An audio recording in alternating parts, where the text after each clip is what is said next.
think about how much stuff do we have that we go through and we go, oh, this is clutter, this is trash, and we throw it out and we don't look to see if there's something else behind the frame. And not just a frame, but we don't think about what's behind the story. You know, what's the story behind what happened?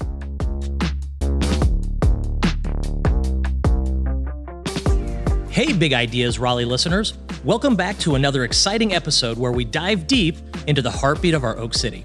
I'm Dan Bagley, your host and guide on this journey of exploration. Excited to be joined once again by one of our executive producers, Dr. Sarah Glova. Hey, Dan, I'm so excited to be here. This is going to be a really special one. You're not kidding, Sarah. Today we're diving deep into the roots of our Oak City, and we couldn't have found a much better place to be recording at, as our podcast is coming to you from the City of Raleigh Museum on Fayetteville Street. We are here to talk to you about the dynamic ways the city is preserving Raleigh's rich history while balancing growth and development.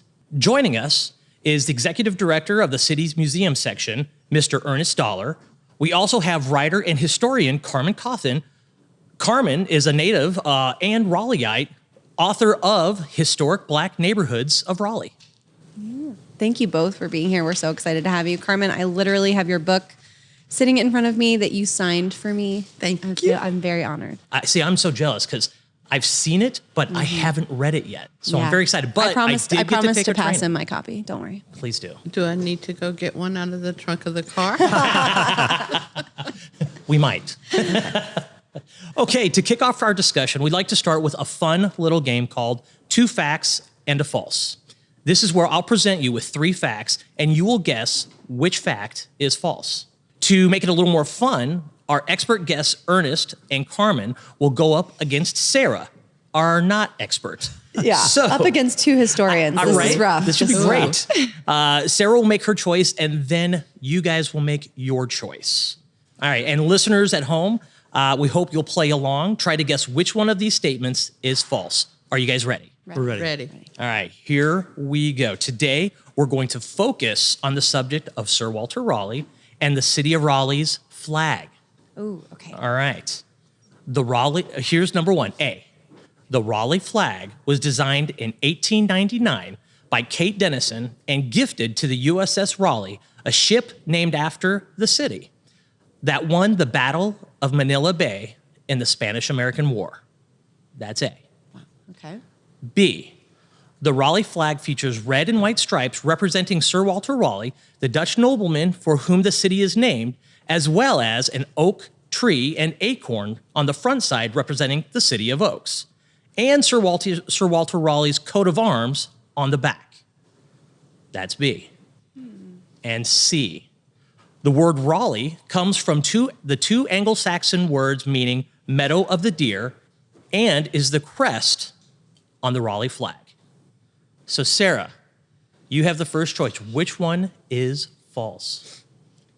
Oh, I'm so nervous. Okay, I was going to say B because I didn't think that Sir Walter Raleigh was Dutch. I didn't. So when you said Dutch, that threw me off. But then C, it makes it sound like when you're talking about the etymology of Raleigh, I was more thinking about it came from a person versus the etymology. Ooh. Yeah, I'm going to go with my first instinct. I'm going to say that B is false. You're sure? Let's see what our experts say. Experts? What do y'all think?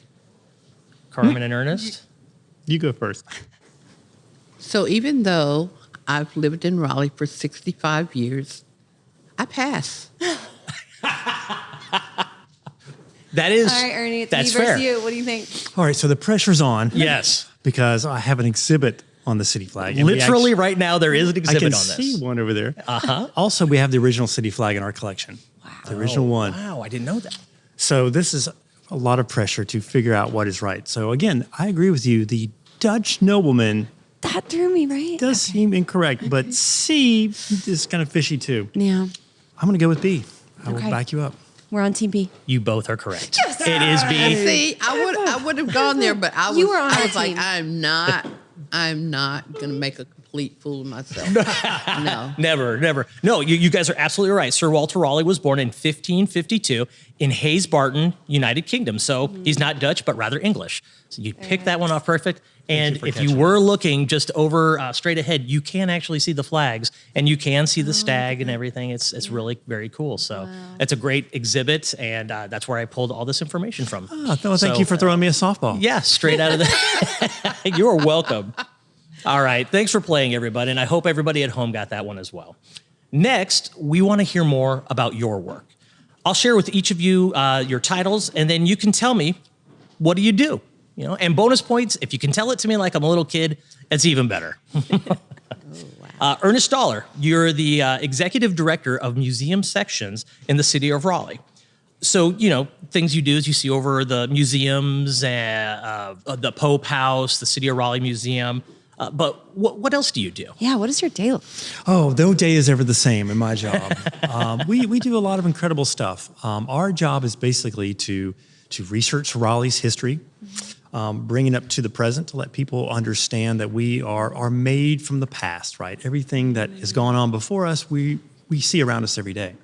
And then we try to take history into the future, into the next, and say, how can we shape our future by looking back at the past? How can we take those lessons that history is designed to uncover, and how do we share them with the public to say, hey, if the whole purpose of recording history is to learn those lessons and make a better future based on bad mistakes in the past. Yeah, I'm a firm believer in that as well. Yeah, so it is everything from educational programs, exhibit design, historic research, programming, you name it, tours, anything where we can take history and present it back to the public and share it, that's our job.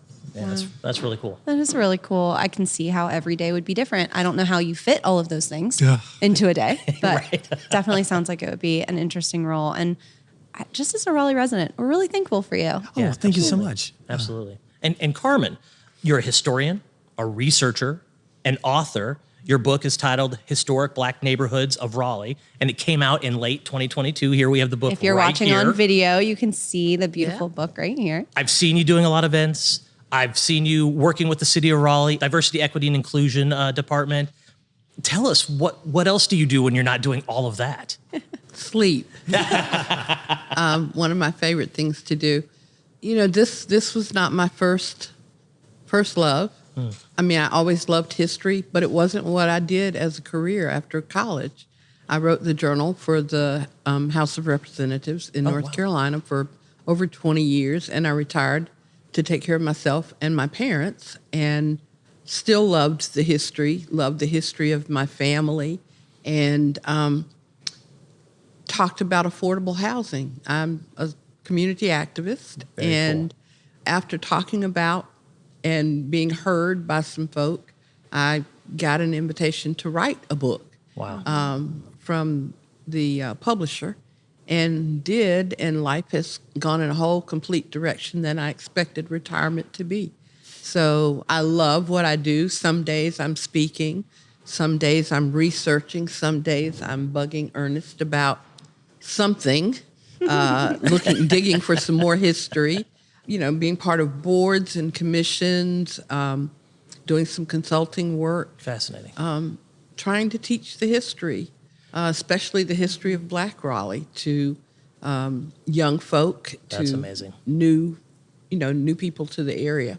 And I have to say, Carmen is never off the clock. We were setting up here, and she's walking me around the museum and pointing out people and giving me some additional information about folks and pointing out, oh, this is somebody that my mama knew. This is somebody we would go to this person's house. When you talked about how this history is the history, you said the history of my family. It is. So it's bringing the city's history to life, but for somebody who was born and raised here, this is the history of your family. It's amazing history. It is. And we thank you so much for being here with us today, both of you.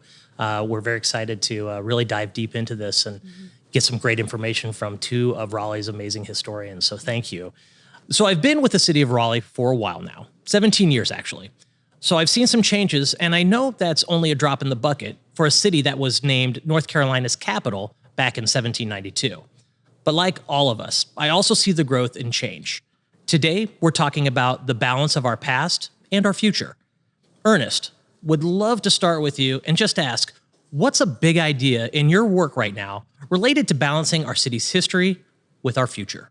I think what we see in our museum section is is a real move to tell a lot of different stories and a lot of stories that have not been told before. And as we do research, Raleigh as the government town, Raleigh as the state capital, sort of has this historical veneer, and it's really hard that we found to get underneath that, because people understand us as this government town. So to get past that, and even to get past the stories, the narratives have been told forever in this town about the leading families and who and where they lived and what they did. And so we're actually trying to dig deeper to tell a lot more stories, because what we found is the digger we dig, the more stories we find of those stories have never been told before. And we're really trying to bring it back. So what we really want to do is provide a very balanced picture of history, because history is one of these topics that, unlike most people think it's frozen in time, facts kind of morph and interpretations change, and whose voices we hear in the historical narrative have changed. So we're trying to make room for a lot of these voices who have not been heard. And there's a lot of them out there. I'm always surprised that how richer our city history is that we never get to see, experience, or hear.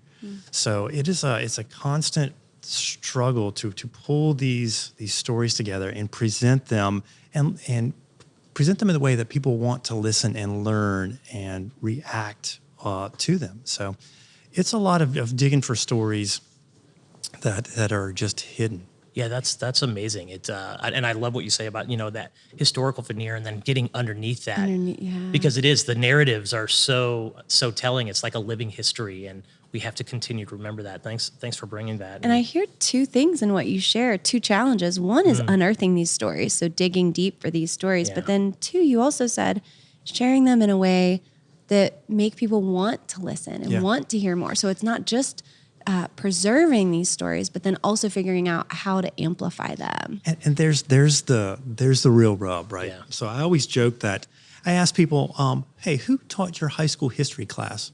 Was it the football coach? Coach always gets stuck teaching history. And so I think we've been taught history wrong. And a lot of the listeners are like, oh, history doesn't mean anything. Why do I need it? It happened so long ago. It has no influence on our lives today. But I would beg to differ. That, it is. If you look on the front page of newspapers, history is there. Is it voting rights? Is it Confederate statues? Yeah. Is it so much of these things in the past are part of our lives today? And so to make history relevant is what we really want to do. Because if you can say, this is something you need to pay attention to, it shapes your daily life, and to make history meaningful, then people will pay attention to it and they'll value it. And then ultimately they would preserve it. That's kind of our ultimate goal. Yeah, thank you. And Carmen, can you share what that looks like for you right now, Well, and for what me, your big idea? For me, sharing history means telling the truth. Yeah. And I think our history, the history of our country, the history of our city, most of our cities, has been told from the point of view of people who were able to read and write, and they did so in order to keep up with their economic means. And so generally that means white men were telling the story. Right. Not women, not blacks, not Indians, not, it wasn't any of those folks. So all those other pieces are important to tell the So many whole missing story. stories, yeah. And so I'm a truth teller. Love it. And a digger in the middle of the night to find out what other truths are out there. And so to Ernest's point, it's important to tell all of the story, regardless of how it feels or what it looks like, because all of it's important. And all of us have part of that story. Everybody's family has part of that story. So I don't look at history as something that is far away. My family has a piece of that story. Your family, Dan, has a piece of that story. So does Sarah's. So does Ernest. Yeah. And a lot of times we don't think our families are important in the history of our city or our state or country. And that's not true. And so everybody's got some pieces of that story. So not just am I encouraging the truth of the history to be told, but I'm encouraging people to go find your piece of the history. Find out what your family did. If your family was a family of ditch diggers. Well, if those ditches didn't get dug, then we don't have sewer. We have dirty water. We have homes in places that, That weren't built. And so everybody's piece is important. And that is a whole different way of looking at history than that stayed, this happened here and this happened here. This affected whether our houses were affordable. This has affected how our generations were able to build wealth or not build wealth. Right. It affects how our transportation is, whether or not we can afford to own a car or whether we're taking the transit system. Yeah, you're right. So all of the pieces are important. And it's my goal to make sure that everybody understands that from young folks on up. Wow, That's great. That just changed the way I look at the word history. I think I kind of had for it sure. on a pedestal a little bit. And to your point, when we think about who writes most of the narratives that we get to learn about in history class, whether they were taught by a football coach or otherwise, I don't think of history, big history, and my family's history as the same thing. But what a cool perspective, especially couched in what you were saying, Ernest, about this idea of the stories that haven't been told before. To Carmen's point, what about my family stories and what brought my family to Raleigh and, That's what's and amazing, the yeah. other families in my neighborhoods? That's Everyone's a piece of it. And actually, this is a great segue into another question. And thank you for taking us there, Carmen. What's something about Raleigh's history that you would love to share with folks that maybe it's something you wish more people knew? Right now, one of my biggest hungers is a community called Fourth Ward. Okay. That most people, if they didn't live here in the late 60s, early 70s, don't know exist unless they're elders. And Fourth Ward was a community that it was in South Raleigh. Raleigh used to be based on a ward system. And so Fourth Ward was a black community. It was pieced together from 3 freedmen's villages right outside the city limits because the original city boundaries were north, south, east, and west streets. And this was right outside of South Street. And during the late 60s, well, actually from 1958 to 1971, the Federal Urban Renewal Program targeted a couple of communities here in Raleigh and got rid of them. One was Smoky Hollow, but the other was Fourth Ward. And so most people who are driving down Martin Luther King Boulevard today or at the Red Hat Amphitheater don't realize that they are driving or sitting in a black community that was destroyed in order to build 2 streets. Gotcha. Dawson and McDowell, the connector. And so I think it's important that we begin to recognize how our cities have changed across the country because of the federal urban renewal program to build the federal highway system. And so that's one of my hungers right now is to tell those stories of the streets that my mommy used to drive on to get us to Washington School where she used to teach. Yeah, it's getting back to that narrative and finding those stories that were lost. I think that's fantastic. And I think something that is fun to highlight about Carmen is that in addition to being an author and a researcher and a historian, I also think of you as a photographer because you took a lot of the pictures that are in your book, but you also donated many pictures that were in your family. I donated pictures that we had never seen before. Wow. And so when you look through this book, when you look through Carmen's book, you get to see a lot of pictures of these spaces. That picture that you are at right there, that Boy Scout picture. This is one of my favorite pictures in the book. So if you're watching on video, you can see the picture right here. It's a parade going down Fayetteville Street. Oh, wow. And it's a black Boy Scout troop. And my uncle is in that. He was the first black Eagle Scout in Wake County. No kidding. Yeah. And it was amazing. It was an amazing find. So for years, I had a little black frame that had his Eagle Scout certificate in it. And I don't know why I had it because he lived here and his family didn't have it.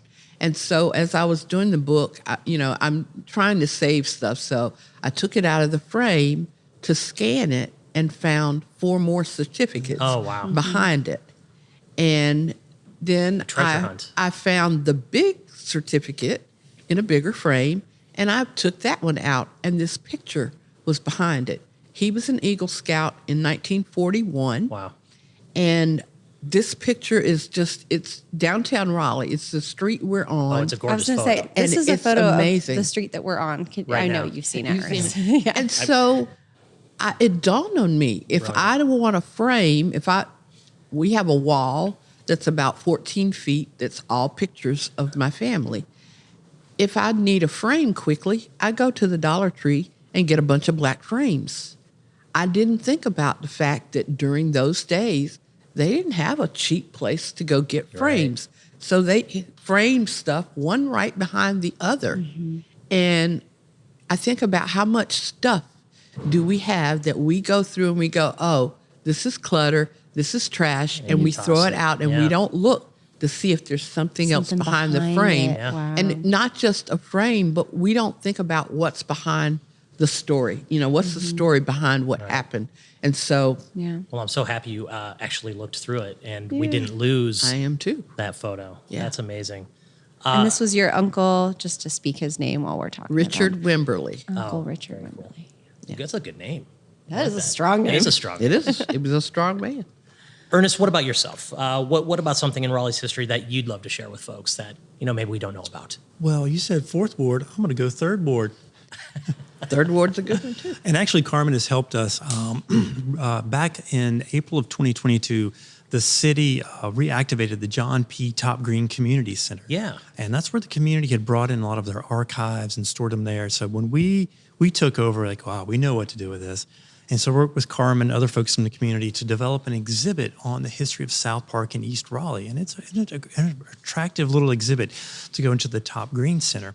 And that kind of stems back to what stories are not told, because the more we get into African American history in Raleigh, it is an incredibly vibrant community. It is with the twin pillars of St. Augustine's and Shaw University. They were lighthouses for education across the South for African Americans. So that entire community and culture and socioeconomic class that grew up in these communities around those schools, I think we have not really hit the tip of the iceberg of how influential these were. So going through the Top Green Center and kind of collecting more oral histories and putting that history on display, hopefully we'll try to preserve that and educate about that story, because we see a lot of these neighborhoods starting to disappear. So, Right. I hate to say it, but we're playing catch up at an alarming rate to try to capture these stories, these artifacts, to interview these people.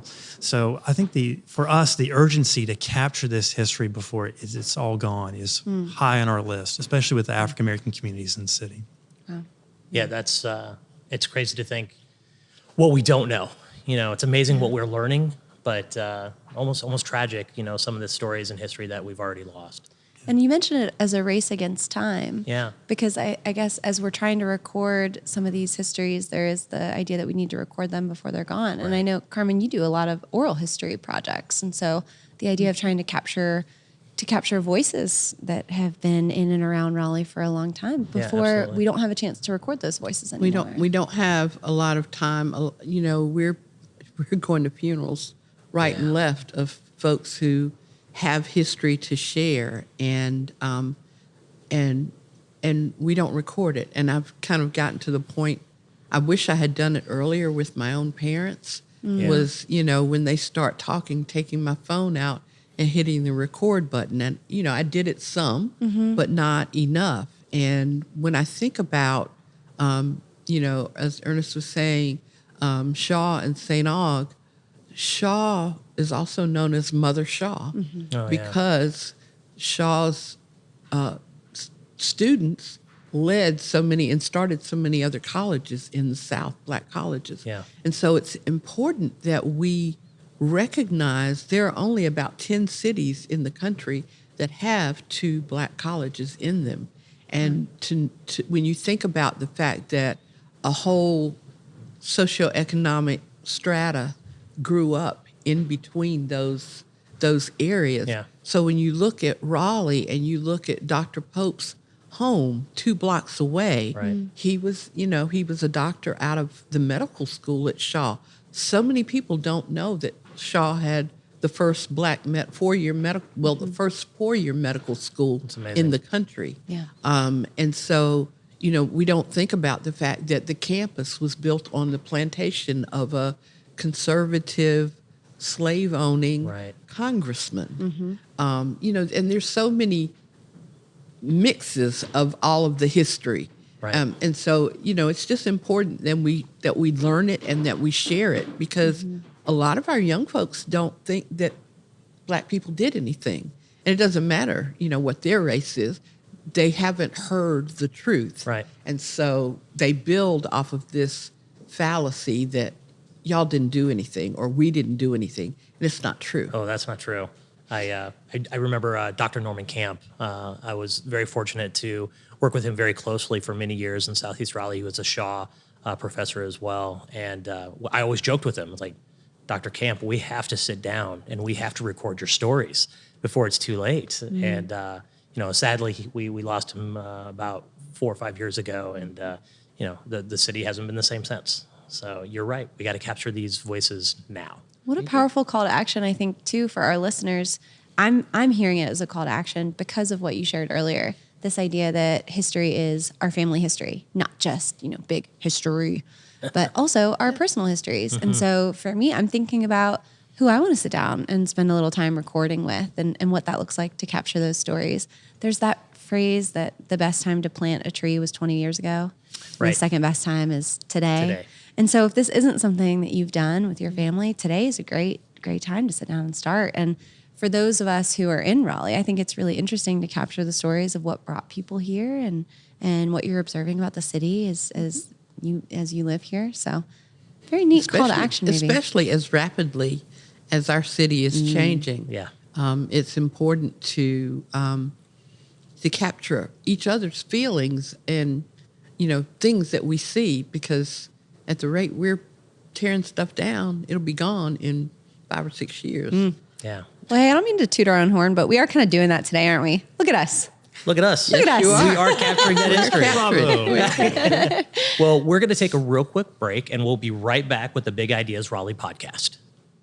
Welcome back to the Big Ideas Raleigh podcast. I'm here with Carmen and Ernest and Sarah, and I want to jump right back into this conversation, Ernest, about how the museum actively engages with diverse communities to ensure that histories are represented and preserved.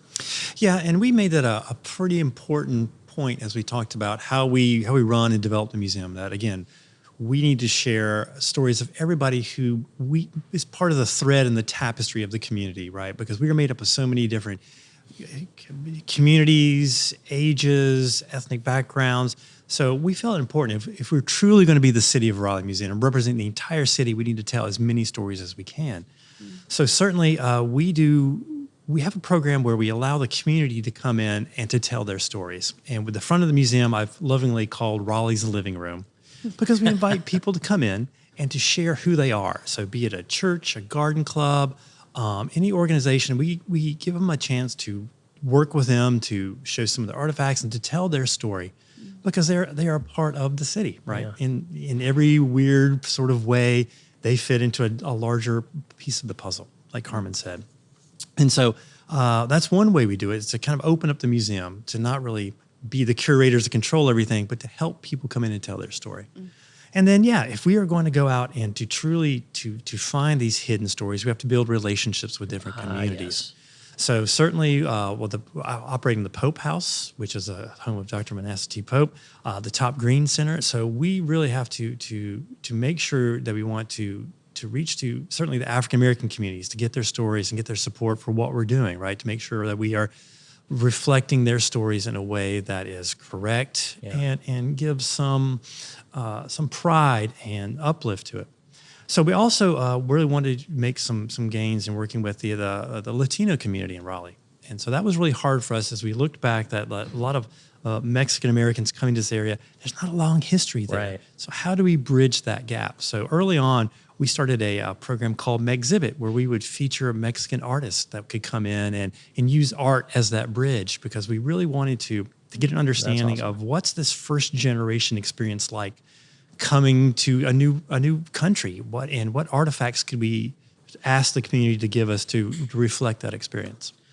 Well, that's perfect, because that's you're talking about how some strategies that are employed to make historical narratives accessible. Yeah. Are there any other things you're doing to make that accessible to folks? Yeah, the art example Yeah, that's is amazing. so helpful to hear, because I think, again, y'all are just changing the way that I think of this word history, because it's breaking Right. it out of the textbook or out of the narrative of, okay, can we memorize who was in leadership at different points in history?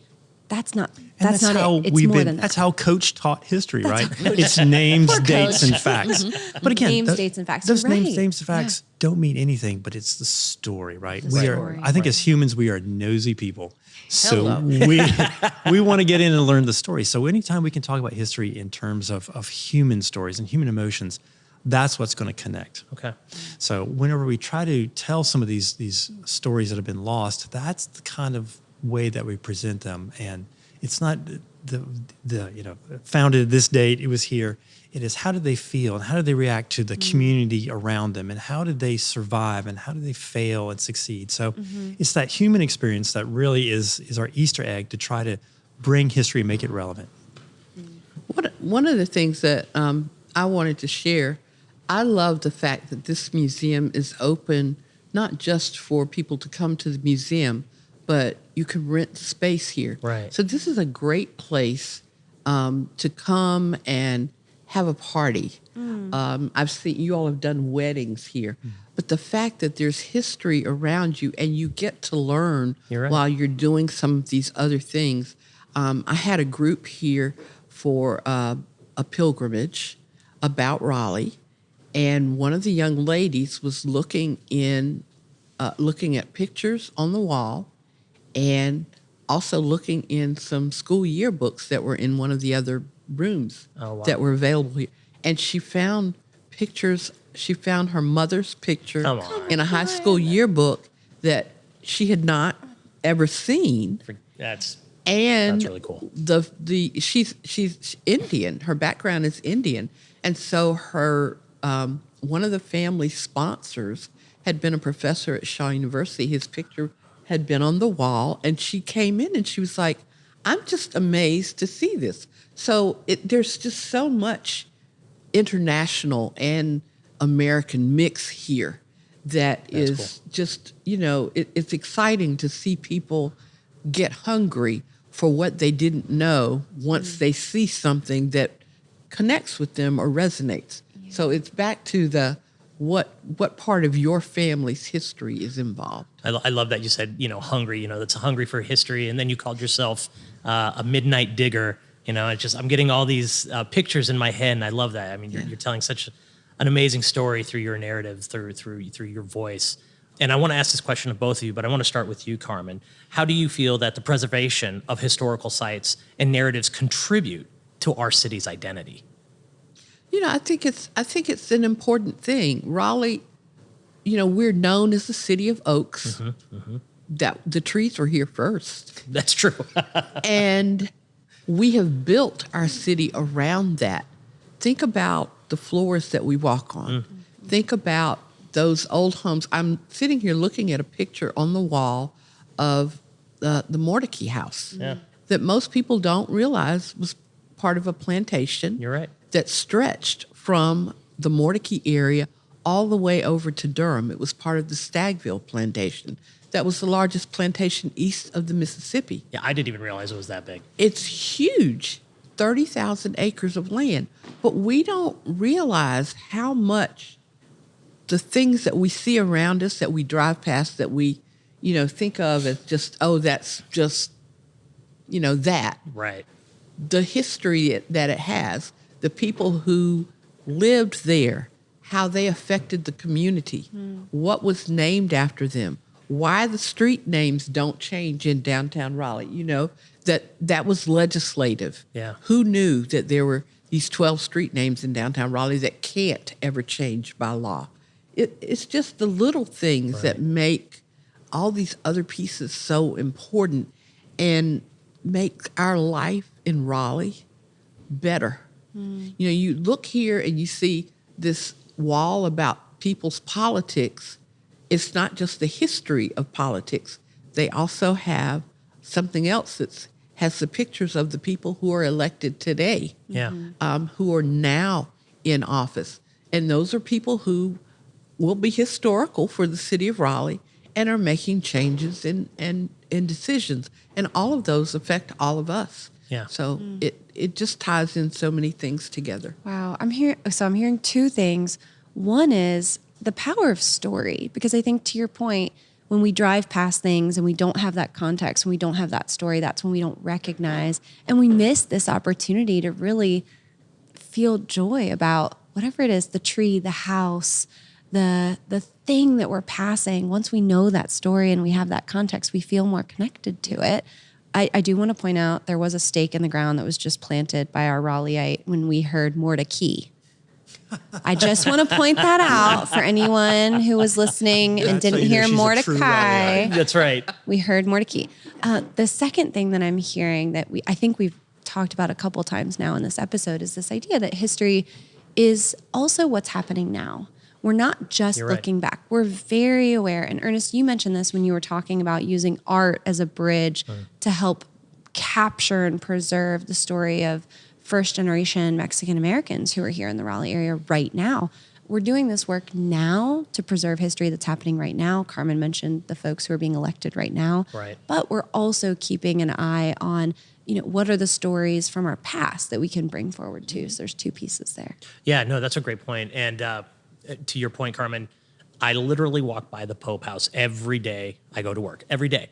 And I often stop for just a second and I take a look at that and think of the stories that could have went on in there. And then I look across the street and I'm standing next to a huge building. And the juxtaposition is kind of crazy, but then I'm so happy that that building is still there. That we have both. That we have both. That's amazing. So, Ernest, I'm going to change this up a little bit. And can you share any examples of successful initiatives that have leveraged Raleigh's history to help amplify the city's identity? That's a good question. So what is the city's identity? Right. Right. Who are we? What makes us unique? And I would say our history. Every city's got a PF Chang's and a KFC's, but how many has a Joel Lane house or a Pope house? These are places that make Raleigh distinctive, makes it so different than any other place in the United States, if not the world. So paying close attention to preservation of these places is quintessential, because these places are part of our identity, who we are. And kind of erasing that erases those stories. So we can't really say what makes Raleigh unique. But P.F. Chang's is not going to do it. Nope. So, that's the race that we really fight in a progressive city, is trying to grow but yet preserve the past. And I think that's really the hard part, because as we try to, as the city invests in us as a historical resources and museums program for all of our Mordecai, all of our sites, the city is trying to make an effort to preserve these places and to capture these stories. But a lot of the community does not have that demand in the back of their minds, because it is always about growth without an eye to the very thing that is fueling that growth. As more people move in, as more tourists come in and say, wow, Raleigh's such a beautiful place, it's so historic. But as we destroy and strip the landscape of these places, what's going to keep drawing these people here, and what's going to give them a sense of pride, of uniqueness, that they're going to be proud to say, yeah, I'm from Raleigh. Let me tell you about it. It's a crazy city, one of America's first planned capitals. I went to this place and saw this crazy exhibit, da-da-da. With all of this gone, what will they say? What will Raleigh be proud of? Yeah, that's a great point. Carmen, what will they be proud of? Right now, I think one of the things that they'll be proud of is that there has been diversity in the city. Yeah. The city has been built based on programs from Black and white. Yeah. We're seeing Hispanic growth here and interest with our colleges and universities. The international growth here has been really amazing, and it's interwoven. It's not like going to San Francisco and you have Chinatown, or you have, a German area. You have a very diverse, interwoven area. Now, I'm not going to say that all of the growth has been for the good of everybody who has been here. Sure. But those are things that we advocate for. Those are things that we are working on, trying to make sure that the people who have been here, who have been growing the city, don't get left out of the process. And part of that is the history. We look at so many things politically. Our one and only black mayor, Clarence Leitner, the programs that he started here for housing, for community engagement, for just making sure that all of our community was taken care of. 50 years later, most of those are still in place and growing. And so that's history, but it affects us every day that we move forward. And I'm always encouraging people to vote, especially young people. Absolutely. Because the person who gets elected to the Water and Sewer Conservation Easement Program affects the water you drink. Yeah. And while that's a historical thing because they were elected, it's a today thing because you want clean water. So all of those pieces, while they're historical, just affect your everyday life. And it's important that we begin to recognize that and to appreciate it, because the appreciation of it is what helps you keep all of those pieces in the forefront of your mind. Yeah, I love it. I mean, you're basically telling us, it's education, and we have to educate. So in your opinion, what role does education play in fostering an appreciation for the local history among residents, and particularly, as you just mentioned, the younger generation? I'm a child of an educator, and I ran that from comes that up so much in your book. I ran. This is a book about I was education. like, I didn't want to be a teacher. So anything but being a teacher. And I realize it's just in me and I can't get rid of it. But, I think it's so important that we educate in whatever way we can, because you can't educate every person the same way. No, that's so, a good point. Ernest's point about the exhibit, using art, using music. Sometimes I will get frustrated because young people don't want to learn except they know the lyrics to every song. They know every word.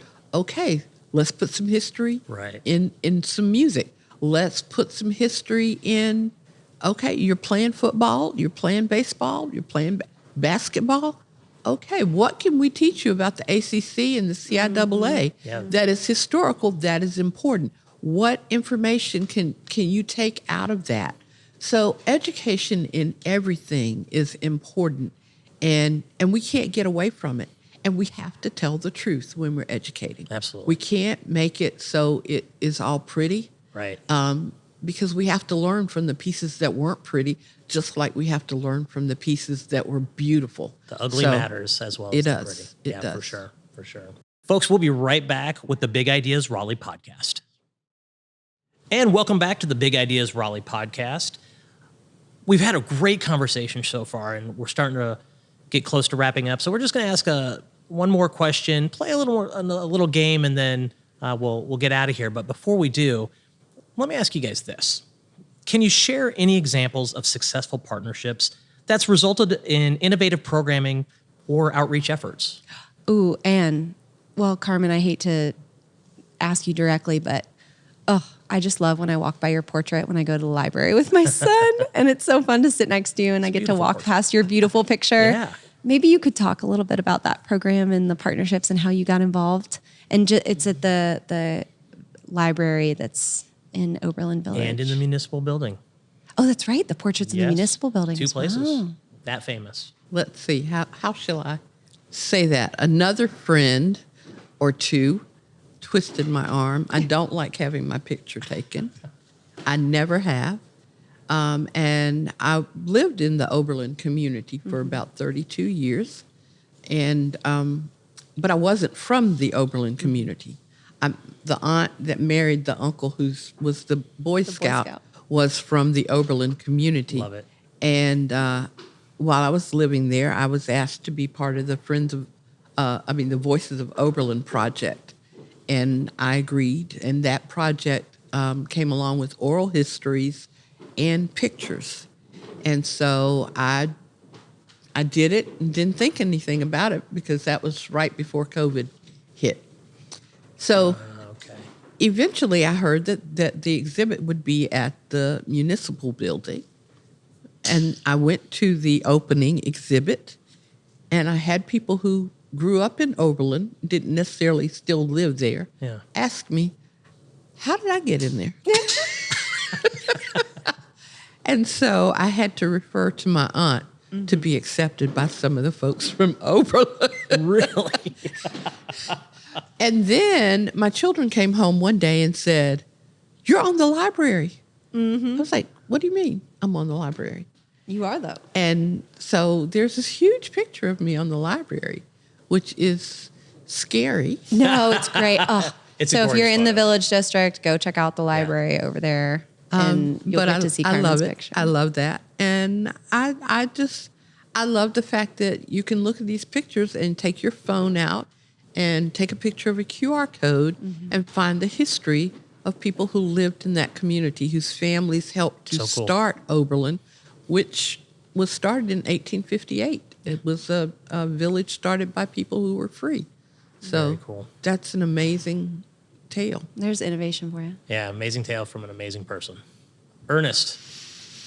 Yeah, for the City of Raleigh Museum, we have to compete with our big brothers up the street, the North Carolina State Museum of History. So all of our programming has to deviate from their programming. Then we have to compete with a lot of downtown activities. So we have to do some pretty incredibly unique and innovative programming just to get the attention of the community. So we've worked with Carmen before to do trolley tours and to basically bring her book to life.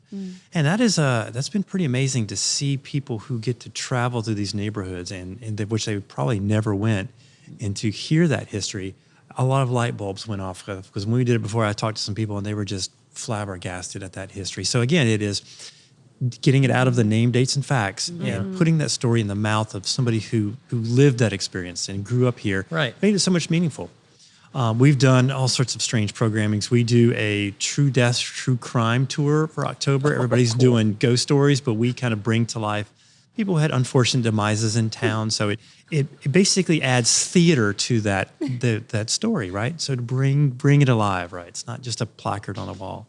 So fun stuff like that. Anytime we can make people taste, touch, smell, feel, hear history, that's where we kind of base our programming on. Ernest, one of the tours that you all did or started, I don't know that it has been done again, was the tour that Al Breedenberg did on the Civil War. Oh, wow. And there was a wall built around the city of Raleigh to protect the city during the Civil War. I'm sorry, what? I have Did you no know idea this? about this. And so Al has made sure that map that he found from 1863 has also been Google mapped. And he did a tour around the city and stopped at certain places and talked about different parts of the city that had, like I live on Battery Drive. It's called a battery because there is a battery at the front of the street, right at the corner of Battery, Pool, and New Bern Avenue. And, just different places where the treaty was signed, right outside of, was right outside of Raleigh. He talks about that. And so it's a fascinating tour. And I don't know if there's going to be another one, but for someone who doesn't really think that there was anything important about the Civil War other than the emancipation of the slaves, that was an amazing tour for me to see how history had really taken place here in Raleigh that had a national bent. It shaped the landscape. Yeah. Literally shaped the city. Really did. You guys convinced me Raleigh's cool. Well, and The this history is gets so to rich. this gets to Ernest's point earlier about when you tell people that you live in Raleigh, what are the things that you mention? And these are the kind of things right here. And it's Did you never know? talked about, but it's such deep, unique history that kind of makes Raleigh special. Yeah. Wonderful. Well, thank you guys so much. We're going to have a little fun again. It's time for a little fun. Okay, Carmen and Ernest, before our last question, I have one more fun challenge called The Sound Around. You'll listen to a recording and you'll tell me what or where it came from. Once again, you'll be challenging Sarah, and we hope the listeners at home will play along too. Are you guys ready? Okay, This sounds Ready. interesting. All right, here we go. Hi, I'm Kate, a resident of Raleigh for 19 years, and the Big Ideas Raleigh podcast sound around clue is a dark brown 12-ton granite water monument that honors the area's notable pioneers in the civil rights movement. It's inscribed with the quote, "Until justice rolls down like waters and righteousness like a mighty stream." All Wow. right. That was a There really good clue, and I you know go. I'm gonna lose because I can't name. I can picture it, but I can't name it. All right, Carmen, will you please embarrass me? I'll never forget it after you say it. It's the MLK statue on Martin Luther King, the corner of Martin Luther King and Tarboro Rock Quarry Road. Nailed it. Wow. Nailed it. Way to go. Yeah. Yeah, that the MLK Gardens, I believe, is MLK the Gardens. title. Our city site. Yes, yes. Well done. Crushed I it. mean, I'm glad I passed on one so I could get the other one right. Well, thank you guys for playing that game. I have one last question for the podcast today, and this is kind of your turn. So what's something you haven't been asked that you'd like to talk about or that the people of Raleigh need to hear? I would probably say that this city has a deep and rich history. It's got a varied history, and there's a lot to celebrate. There's a lot to apologize for, and there's a lot that we can really help celebrate who we are. And I think that we need to do a better job of that. I think that when we talk about making history an economic driver, we've got the history. It's there. We just need to somehow make history pay for us. I think, we see a lot of tourism here. I think Raleigh could really increase our ability to hook into more heritage tourism, right? To those people who are coming to Raleigh looking for that history. And these are tourists that stay longer, they spend more. So I just think we need to be smarter about what we can offer these people to entice more people to come to Raleigh, to help ease Wake County taxes by tourism dollars coming in, because the history's here. We just need to be better about selling it. wow. Yeah. Yeah. that's And good. and even though Ernest and I have never talked about that, I have thought that for years. Right. I know when I go to travel somewhere, the first thing I look for is what did my people do? Yeah. And the amount of African American history that is here in Raleigh, we do not capitalize on it in terms of the economy. And people who live here, people who are coming here, are hungry, like I said earlier, for that kind of thing. And the other thing that we don't capitalize on is celebrating the women who have been active in doing things in Raleigh Nice. forever. And so that is a goal of mine for this year, is to put together a project that will celebrate women. Another book? That will be part of it. That so will be sorry, part Carmen. of it. I want to do a book, but I want to Love do an event, and I'm hoping to do that this fall. I want to celebrate Black women from the 1800s Wow. to the present, because I think it's important intergenerationally that young women, young girls see what Black women have done for years here. Amazing. And not only had to fight just being Black, but they also had to fight being women. Right. So they had a two-pronged fight in order to accomplish the things that they did. And so I want to make sure that that is well celebrated this year. And part of that is because my mother was one of those women who had to fight. And so, as Sarah was saying earlier, she was cronies with several of the women who are on the walls here. Love it. And was told that she shouldn't do some things because Black men were doing them. And it just wasn't right. And so that needs to be, we We need to start knocking some more of those walls down. Yeah, we need more of those stories. As you guys have said, that's kind of been one of the big topics is finding those narratives that were lost and never heard. So I'm very excited. And I want to thank you both very much, Ernest, Carmen, for joining us today.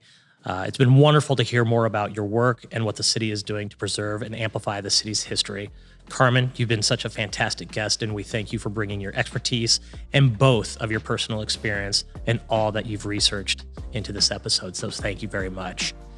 And thank you for listening to or watching this podcast. If you enjoyed this episode, give us a follow. Find Big Ideas Raleigh podcast on any podcast app or on YouTube. We've got more great episodes coming your way as we dive deep into the heartbeat of your Oak City. And hey, if you have ideas for our podcast, let us know. Visit our podcast page. Just go to raleigh.gov and search Big Ideas Podcast. You'll find us, and you can share your big idea with us. A special shout out to the production team behind this podcast, Earfluence, a Raleigh-based podcast production company. Learn more at earfluence.com. This podcast was brought to you by the City of Raleigh Office of Strategy and Innovation, also known as the Office of Yes and the City of Raleigh's Communication Department. I'm Dan Bagley, here with Dr. Sarah Glova, and we'll see you next time on the Big Ideas Raleigh podcast.